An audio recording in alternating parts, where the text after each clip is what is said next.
Sa gitna ng gulo ng mundo, may kamay na laging bukas para sa inyo. Hindi hadlang ang pagod at puyat. Para natutulog siya eh. Natutulog siya, hindi siya pwedeng istorbohin. Hindi siya pwedeng istorbohin. Nagpapahinga muna siya. Pagka na-istorbo yun, di lalong hindi siya gagaling. Saka na lang ulit. Pagka natutulog siya eh. Hindi siya pwedeng istorbohin.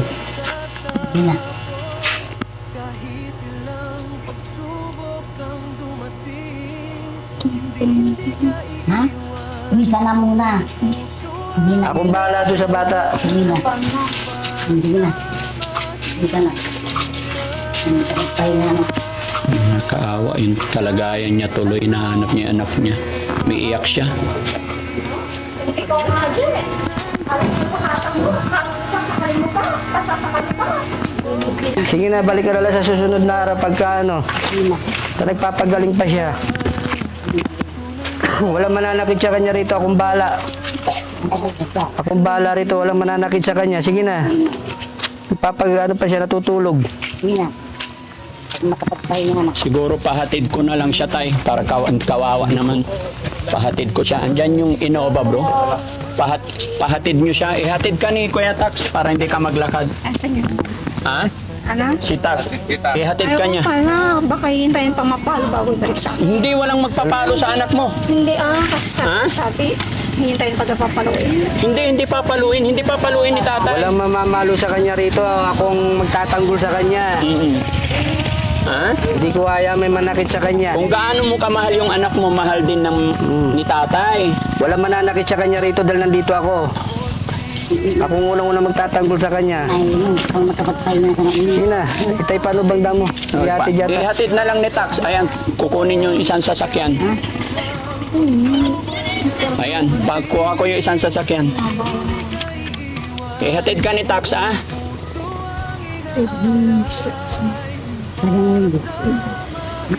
Ba't yung dakam? Akil liling din daka. Hindi ka na.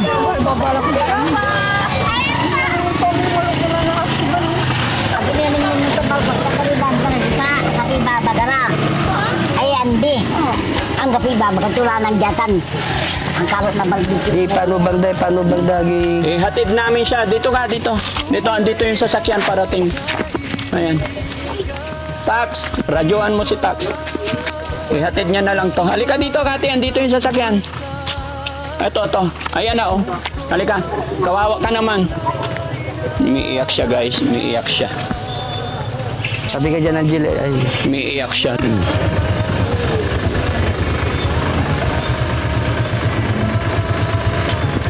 Huwag ka na umiyak.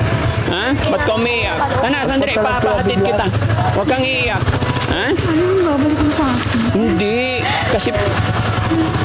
Ha? Huwag ka umiyak. Pasensya ka na. Ha? Hindi namin gustong mangyari sa'yo to. Hindi namin gustong Muntis ako sa kanya, nakaharap niya, pinabato ako. buntis ka. Yung babae niya. Sige na, huwag ka na umiyak. Tutulungan ka rin ni Daddy Frankie, ha? Ha? Huwag ka na umiyak. Hindi na ako muntis ako. Ha? Papahatid kita kay Tax, ha? Kasi mainit. Huwag kang mag-alala, walang mananakit sa anak mo.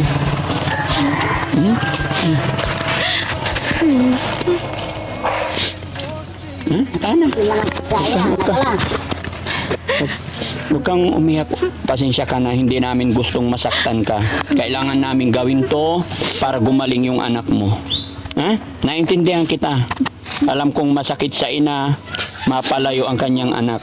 Pero kailangan gawin namin to, kailangan gawin ng asawa mo para gumaling yung anak mo. Kasi pangit naman pag nakakulong siya dun sa bahay mo na habang buhay. Promise, pag magaling na si Angela, magkakasama kayo.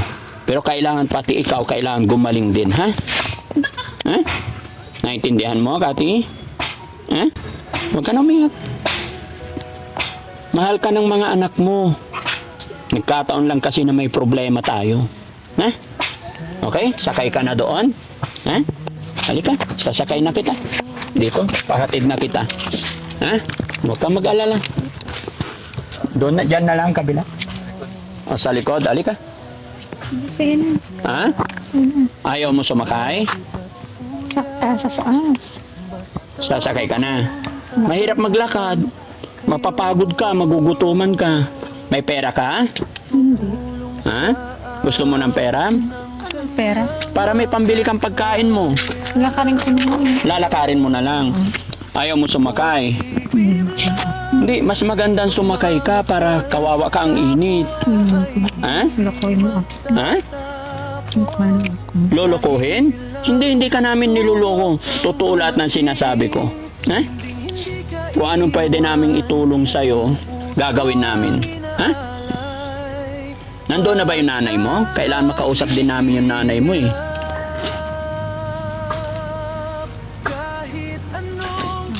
Ha?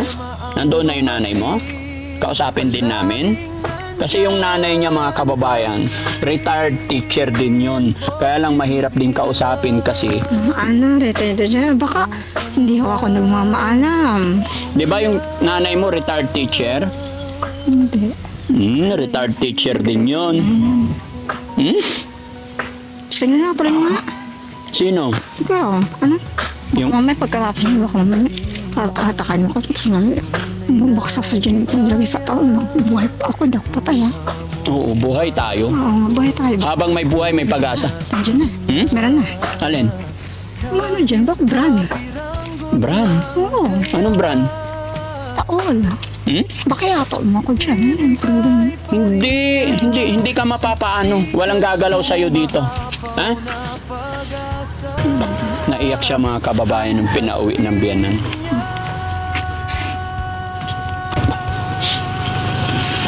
Ha? Ba't ka naiiyak? Sige na, wag ganun na. Okay na yun. Makukuha mo pagka gusto na mismo yung anak mo, pwede mong pasyalan dito. Kaya lang, hindi mo siya makukuha. Ha? Bigat ng bag mo. Ano ba laman yan? Ha?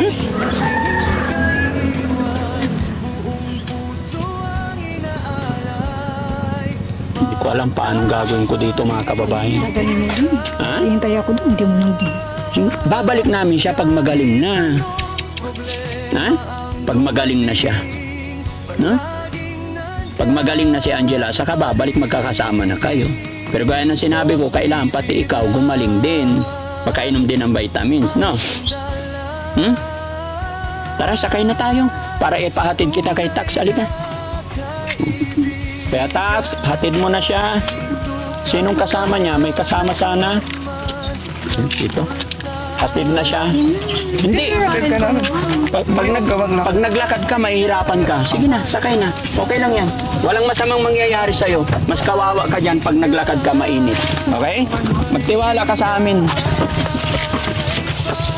Yan. Tax, ikaw lang? Okay lang? O, sige. Text ka sa amin. Ay, gulat ako doon mga kababayan, mga kabarangay.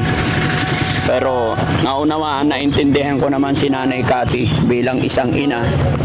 Hindi niya siguro matanggap na sa isang idlap ay nawala ang kanyang anak. Tay, pasensya ka na, nagulat din ako. Singarit po ako dahil di ko inasa dahil yung mga sinasabi ko na Sige, bigla po siyang pumupunta rito. Minsan Opo. pumupunta, minsan hindi. Pero makailang araw na hindi siya pumupunta rito kaya parang napanatay na ako eh. Oo. Yung nga yung kanina, nagulat ako, parang namutla ako bigla dahil bigla ko siya nakita na hindi ko inaasahan. Pero buti na lang, hindi siya nag-hysterical. Hindi naman po kasi tulad ng mga nakaunang araw na hindi niya nakita yung anak niya, napapakiusapan naman po. Oo. O tulad naman ngayon, napapakiusapan naman siya. Sa awa ng Diyos, hindi rin po siya nanggugulo. Opo. Ganun lang yun. Huwag kang matakot sa kanya. Kausapin nyo lang ng maayos. Kahit paulit-ulit natin ipaliwanag, maintindihan ninyo. Kaya nga po sabi ko sa kanya, pwede mo siya makita, Opo. so hindi mo siya pwedeng dalhin dahil pinapagamot pa po siya kako. Hindi naman po siya nagsasalita. Yes. Siguro naiintindihan din naman po Oh. niya. Kasi pag nakita niya rin na maganda na yung kalagayan niya, siguro Opo. kakalma din siya, ano? Kaya sa susunod na punta niya, halimbawa, Kaya- ipapakita nyo. Opo, pwede ko siya No? magdadamot. Kasi kaya ko pinalayo kanina si Angela kasi akala ko mag-hysterical siya. Hindi nga rin naasahan ko eh. Opo, ayaw na ayaw kung makakita si Angela na nag-aaway kayo or nag-hysterical siya kasi pati siya madadamay. Pero ngayon, nakita ko yung sitwasyon na kalmado naman, okay, napapag-usapan, okay lang pag pumunta, ipakita nyo sandali, Opo, opo. walang problema kasi nakakaawa rin yung nanay. Kahit ako naman din po naawa rin, kaya yun nga lang, sabi ko nga, kailangan muna kasi siyang ipagamot. Opo, nadudurog yung puso ko tayo nung itinulak ni nanay na pauwiin na, sumunod siya. Pero pagdating sa kalsada, nakita ko yung iyak ng magulang, pati ako naaawa talaga, nasaktan ako, kaya ako na yung nakikiusap sa inyo na pag pumasyal, comfort nyo rin. Opo. Sabihan mo rin yung dalawang anak niya na matino na. Yung respeto sa nanay, napaka-importante yun. Kasi kahit papano, nanay pa rin nila yan. Ano tayo? Opo. Pasensya na po kayo sa akin. Pasensya na rin po kayo dahil Hindi. hindi ko inaasahan yung nangyari. Opo. Hindi, okay yun. Kahit ako tayo, na awang-awa ako kay Nanay Cathy. Kahit ganun siya. Andun pa rin yung pagiging ina nga rin. Yes. Yung pagmamahal niya sa anak niya, may pasalubong pa siya. Kaya nga po. So, yung power ng magulang talaga, hahamakin ng lahat. Huwag lang mahamak yung anak na pinaglalaban niya, no? Totoo po yan. Kaya intindihin natin at ipag-pray natin tayo na sana pati si Nanay Cathy gumaling din siya. At alam ko tayo na may pinagsamahan din kayo bilang nanay ng anak nyo, tulungan din natin si Ate Cathy. Opo. No? Opo. Oh, so yun mga kababayan, mga kabarangay, yun po yung naging ganap na hindi namin inaasahan ni tatay. Pero salamat sa Panginoon at napakiusapan, pinahatid ko na lang kay Tax dahil kami po ay nagulat talaga na bigla na lang dumating dito. So mga kababayan, maraming salamat po at sana hindi kayo magsawa na sumuporta sa amin. God bless po. Nagulat ako tayo, napagod ako. Ang laki nga yung mata ko. Oo. Pagkakitingin ko, nandito na kagad sa likod eh. Nabulag na tayo. Ano naman yung siya, hindi siya nagugulat. Oo. Kala may pagkakulit minsan dahil sabi nga niya gusto. Pero hindi, kayang iwasan yung ganun bagay na yun niya, hindi ko bibigay talaga. Pagmamahal sa kapwa